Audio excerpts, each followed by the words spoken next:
We're going to actually, while he's reading, we're bringing the books through this way, so you guys have to clear out that way. And then we're starting the line right there.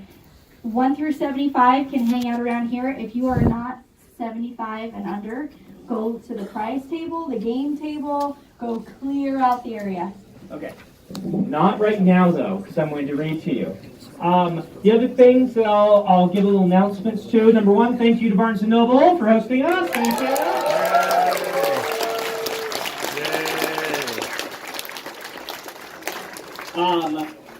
If you want a photo with me when you come through the line, we will have somebody taking pictures. Have your camera open and ready. What we do is this weird thing where you give me the book, I start signing it, you pose, my photographer counts to 3, I look up on 3, I'm like a trained dog, bing, I smile, and then I go back to the signing. This is not because I don't want to talk to you, it's just to keep things moving. You can then come back around the table and chat with me, okay?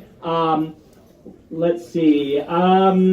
We're going to limit personalizations to 1 per person coming through the line. If you really, really, really need more than that, I'm happy to do more at the end of the line if you want to wait. That could be 5 a.m.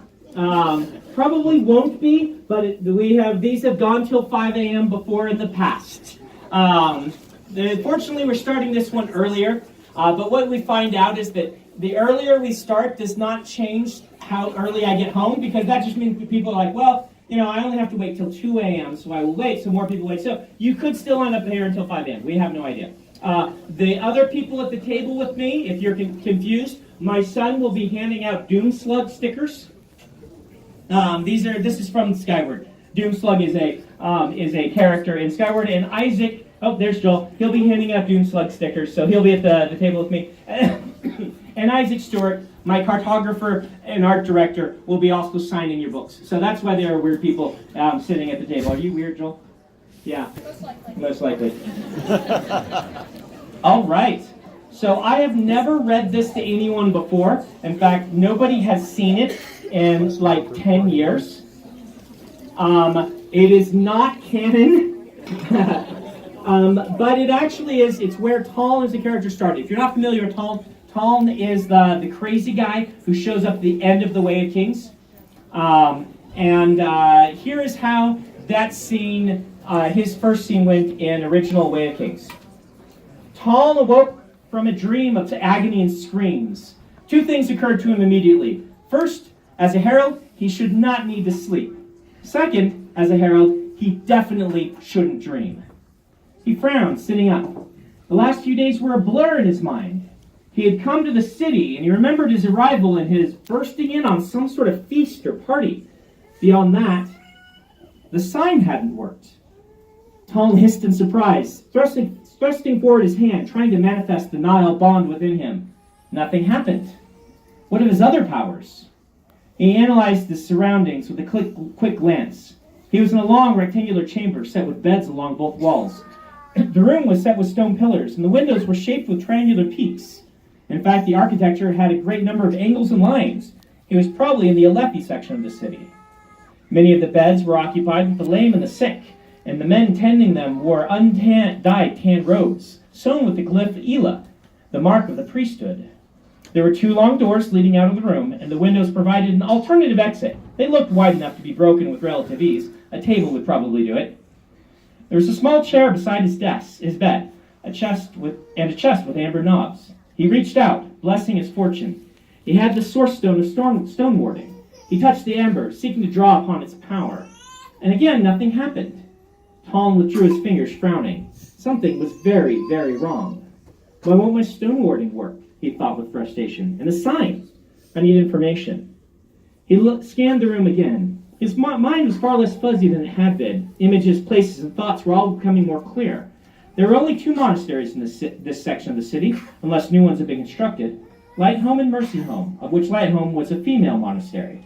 One of the attendants noticed Taln was awake, and the man waved over an older monk. The elderly man regarded Taln with a displeased expression, whispering to his companion in a voice most men probably wouldn't have been able to hear. But Taln was not most men. "Where's Brother Lahan?" the elder monk hissed. "He should be here." "I'll fetch him," the younger monk promised, bowing his head in deference and rushing off. The older man cleared his face of displeasure, smiling reassuringly toward Talm. He had a large nose and grizzled features, and his hands were calloused. I see you finally awoke from your slumber, traveler. Yes, Holy One, Talm replied, still bothered by the fact that he had fallen asleep in the first place. Thank you for caring for me. He flexed his arm, testing his muscles against their extended immobility. It seems I've been out of sorts these last few days. How long was I asleep? 4 days, off and on, the senior monk explained. You were awake for much of the time, but you seemed unable to focus. 4 days. Talm shook his head. Yet he could feel the weakness of his mind, the whispers at the edges of his sanity. It was getting worse each return. Perhaps that was the reason for his apparent slumber. I must say, traveler, you seem far more lucid than you were when we first brought you. I feel far more lucid, Holy One, Talm said with a smile. He raised the sheet, noticing that he was still naked. Hopefully the monks would loan him some clothing, though he doubted anyone was going to give him a weapon anytime soon. Tell me, traveler, what do you remember of yourself? Talm raised an eyebrow. Are you asking if you think that if I still think that I'm a herald? In not so many words. My problems for the last few days were not related to my identity, Holy One, Talm said. I am a herald. I will not lie to you. That would do us both a disservice. I see, the monk said, his disappointment apparent. However, Talm continued, I don't expect you to believe me. The sign did, after all, fail. I'll have to solve that problem before I can move on to other items. For now, let it suffice to say that I was a traveler in need of your assistance, and you provided it. The Almighty bless you for that. The monk smiled, glancing to the side as another brown-robed Ford, looking a little disheveled, entered from the north hallway. You are welcome to stay with us as long as you need, friend, the elderly monk said, gesturing toward the newcomer. Brother Lahan has been assigned to care for you. He will travel with you and make certain you are acquainted with the city. In other words, he'll make certain I don't get into trouble, Talm thought, smiling and nodding his head as the elder monk backed away to care for other patients. Talm was pleased to note that this brother Lahan was carrying a folded pile of clothing for him. Lahan was a younger man, probably in his early 20s, bit on the pudgy side, with an unconcerned oval of a face. Lahan blinked tiredly as he approached, and his left cheek was still imprinted with the lines of whatever he had been lying on before they woke him. Lahan yawned as he pulled a stool up beside Talm's bed, resting the clothing on the floor in front of him. Greetings, traveler. Welcome to the glorious Mercy Home Monastery. Thank you, Talm said, reaching immediately for the clothing. I assume these are for me? Lahan nodded, yawning again. I'm sorry they woke you, Talm said, noting the clothing. Picking through the clothing. Lahan shrugged. It's my own fault. I really should get a better place to hide. Talm raised an eyebrow at the comment as he examined the clothing. The cut was unfamiliar to him, though fashion changes between returns were normal. The trousers were loose through the legs and ended in wide triangular cuffs halfway down the calf. The shirt was equally loose, probably intended to be worn tucked into the pants, then tied with the sash. There were undergarments as well. The most important article, however, was a thick brown cloak, a piece of Rasharan fashion that would never change. Cloaks were necessary, even in the summer, to ward off high storm rains. All of the clothing had been crafted through a shanah, a plant whose bark was stringy and fluffy enough to be spun. It made for rough fabric, fortunately, Fortunately, all but the cloak had been treated in such a way to make them soft to the touch. Talm nodded in satisfaction. Brother Lahan, Talm said, please run and fetch me some thread and a needle. Excuse me? The monk asked. You and I are in a forced relationship, Talm said. Your superiors obviously expect you to keep me from causing any serious trouble. If you want my cooperation in this, you're going to need to make yourself useful. Lahan raised an eyebrow. How very economical of you. Talm sighed, regarding the man. I'm not trying to be difficult, Lahan. I'm just trying to save the world. A needle and some thread would be very helpful. Lahan rolled his eyes, rising from his stool. All right. Oh, and bring me some rocks, Talm added. Small ones, maybe half the size of your fist. Rocks? Lahan asked. Yes, rocks. This is Rashar. Last time I checked, which admittedly was several centuries ago, they were fairly prevalent here. Rocks. Lahan mumbled again as he walked off. Talm was dressed by the time Lahan returned. He accepted the thread, needle, and rocks from the monk, then proceeded to begin sewing the flap of the hem of his cloak. The monk sat down, regarding Talm with curiosity. The second thing I'm going to need from you, Brother Lahan, is information, Talm said, pulling his thread tight. Ask away. What year is it?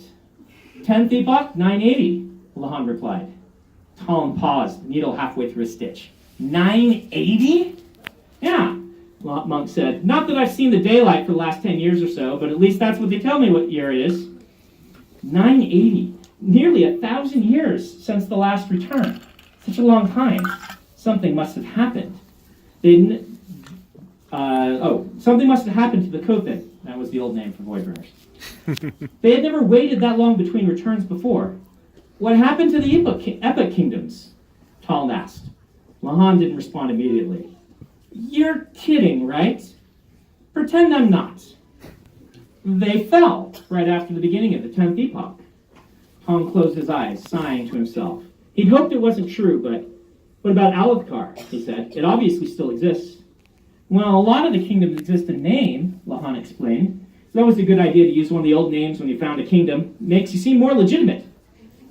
Which ones still stand then, even only in name? Alethkar, of course, the monk said. Though, as the king told you, we've expanded a bit over the last few years. Thaelena still stands. It's by itself on that island over there, so its borders stay pretty stable. Vadenar is now called Yakaved, though it's ruled by 3 Vaden houses, with a figurehead as their leader. That's it? Well, Shinovar is still there. No one ever really pays much attention to them.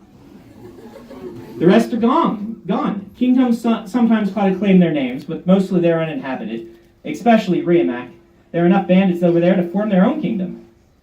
Talon nodded. It wasn't as bad as it could have been, but Voridism is still strong, I assume, Talon noted, reaching for the rocks that Lahan had brought him. Always will be, Almighty willing, Lahan said in a dutiful monotone, his piousness weakened slightly by the extended yawn he made in the middle of the sentence. If the Vorid religion is still in power, Talon said, how is it that no one takes my claim to be a herald seriously? Have you forgotten about the cycle of returns, the coming of the Kothin? The religion was founded to prepare for such things. Well, we've kind of had to change our focus during the last epoch. You did, after all, promise that you weren't coming back anymore. What? Talon froze, glancing up. At the end of the last return, Lahan explained.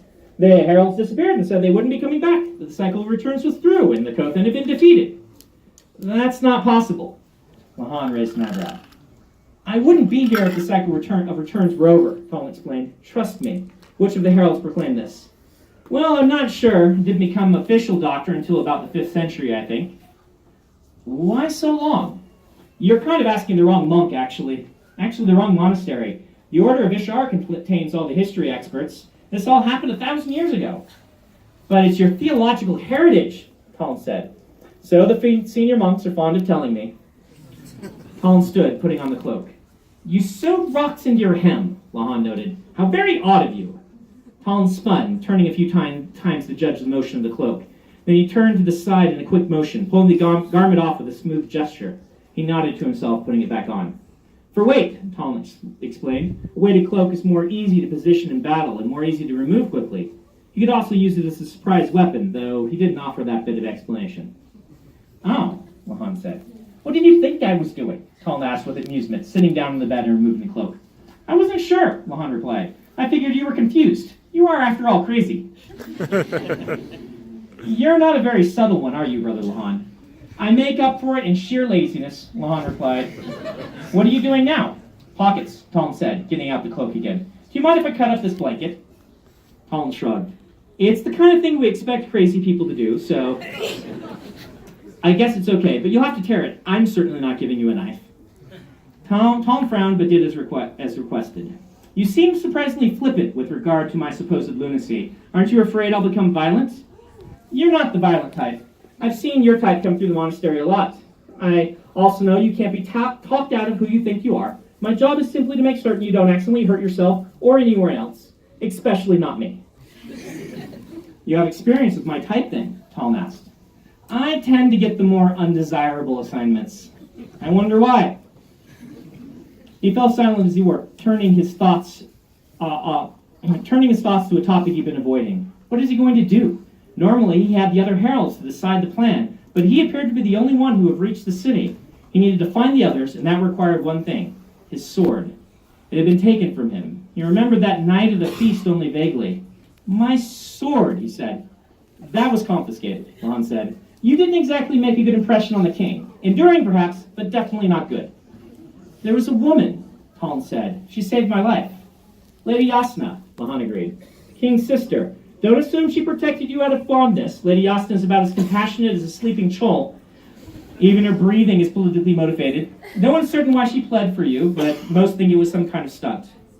Either way, I owe her my life, Taln said. The loss of his weapon was troubling. With it, he could sense the location of the other heralds. It would be the easiest and fastest way to find them. Assuming, of course, he thought, that the blade's power still worked. Taln paused. A feeling of dread struck him. Stone warding didn't work, and he couldn't manifest the bond. If he lost the sword as well... The window light turned red. Taln gasped, feeling dizzy. An expression of concern actually crossed the monk's face. Are you all right? Lahan asked. The monk burst into flames. The windows melted. Blood-red fire ripped up the sides of the building, pooling at the top and bearing down on Taln with its heat. Smoke rose from the suddenly ignited beds, curling ominously, bringing with it screams. Sudden, formless screams that came from the far edge of the room. Taln looked up. Fire roared and something moved within it. Something dark. The screams mounted, pulsing in his ears, searing him, flaying him. What's wrong? Lahan asked, still in flames, his flesh melting from his face. Taln closed his eyes, grabbing the sides of his bed, pushing the screams away. He shivered, exhaling a long, demanding sigh. When he opened his eyes, the room had returned to normal. He sat for a few minutes, breathing deeply. I'm fine, Taln finally said, forcing him to stand up and look at his new cloak. It had one large pocket, two smaller ones, and a small ribbon at the back to hold a hidden dagger, if he ever managed to get his hands on one. I assume I'm allowed to leave the monastery. As long as you take me with you, Lahan said, but... Taln raised an eyebrow. You're kind of expected to go work in the royal mines, Lahan explained, to help pay for your keep. No one is going to force me? Taln clarified. Well, no. Good, Taln said. We're leaving. Where are we going? To get some information. Oh, you mean my wealth of accumulated wisdom isn't good enough for you? Taln turned, eyeing the monk with a suffering eye, then waved for him to follow. Well, there you go.